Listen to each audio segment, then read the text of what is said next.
თუ შეიძლება გიპასუხებთ კრიმინოგენულ ვითარებასთან და მართლწესრიგთან დაკავშირებით. დიდი მადლობა ამ შეკითხვისთვის. მე მინდა ძალიან მაღალი შეფასება მივცე პოლიციის საქმიანობას 4 წლის განმავლობაში. ასევე საზოგადოებას ვუთხრა, რომ პოლიციელებმა არაერთი გმირობის მაგალითი უჩვენეს თავის ქვეყანას საზოგადოებას, ისინი მართლა გმირები არიან.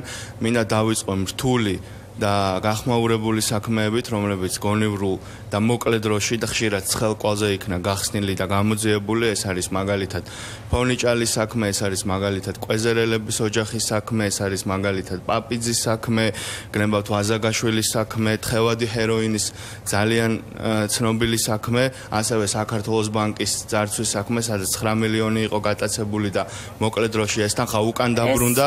ასევე მინდა გითხრათ, სხვათა შორის ძალიან სასიგნალო საქმე იყო, რომელსაც თქვენ ნაკლები ყურადღება დაუთმეთ, მაგრამ იმედი მაქვს, რომ გაგახსენდებათ. ეს არის ერთ-ერთი თქვენი ჟურნალისტის შემთხვევა, როდესაც მას ჩანთა გასტაცეს. მე მახსოვს, რამხელა კამპანია აგორდა პოლიციის წინააღმდეგ, რომ პოლიცია უმოქმედოა, უკვე ჟურნალისტებს ჩანთებს ართმევენ ქუჩაში. 4 საათში ეს საქმე გაიხსნა და ჩანთა ხელუხლებელი პოლიციებმა დაუბრუნეს თქვენს ჟურნალისტს. ძალიან დიდი ბოდიშით კრიმინოგენულ ვითარებაზე პასუხობთ. ეს კონკრეტული საქმეები, რაც შეეხება თუ შეიძლება დამასრულებინეთ. რაც შეეხება, ეს არის კონკრეტული მაგალითები, როგორ მუშაობს პოლიცია. რაც შეეხება მაჩვენებლებს, მე გეტყვით, რომ დანაშაულის გამოძიების მაჩვენებელი გვაქვს 63% დღეს ქვეყანაში, 9%-ით არის შემცირებული დანაშაულის მაჩვენებელი 2012-13 წელთან შედარებით. უკაცრავად, მე სტატისტიკა არა, მაგალითად მოგიყვანეთ ნაცია და თუ შეიძლება მე ყურადღებით გისმენდით, როცა შეკითხვას ვამდი. აქვე უნდა გითხრათ, გაწეული საქმე. ჩვენ გავაკეთეთ 100-ზე მეტი ინფრასტრუქტურული პროექტი პოლიციაში. გადავაიარაღეთ საპატრულო პოლიცია. დღეს უკვე გაიხსნა ერთიანი ოპერაციული ცენტრი და ანალიტიკური პოლიცია, რომელიც არის მომავლის პოლიცია რეალურად და არის ძალიან მაგარი რეფორმა. ჩვენ დავიწყეთ აკადემიის გარდაქმნა საერთაშორისო სასწავლო ცენტრად.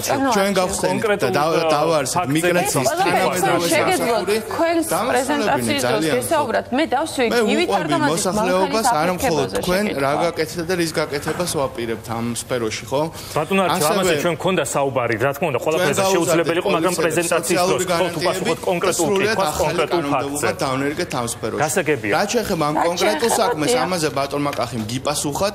მე ერთ რამეს დავამატებ უბრალოდ, რომ ნებისმიერ დანაშაულს მთელს მსოფლიოში, სადაც მეტად თუ ნაკლებად არის პოლიცია განვითარებული, ყველგან სჭირდება გონივრული დრო და ნუ გაუსწრებთ მოვლენებს წინ, მოდით დაველოდოთ გამოძიებას და გავაკეთეთ კვალიფიკაცია ამ საქმეს სწორად გიპასუხებთ ამაზე.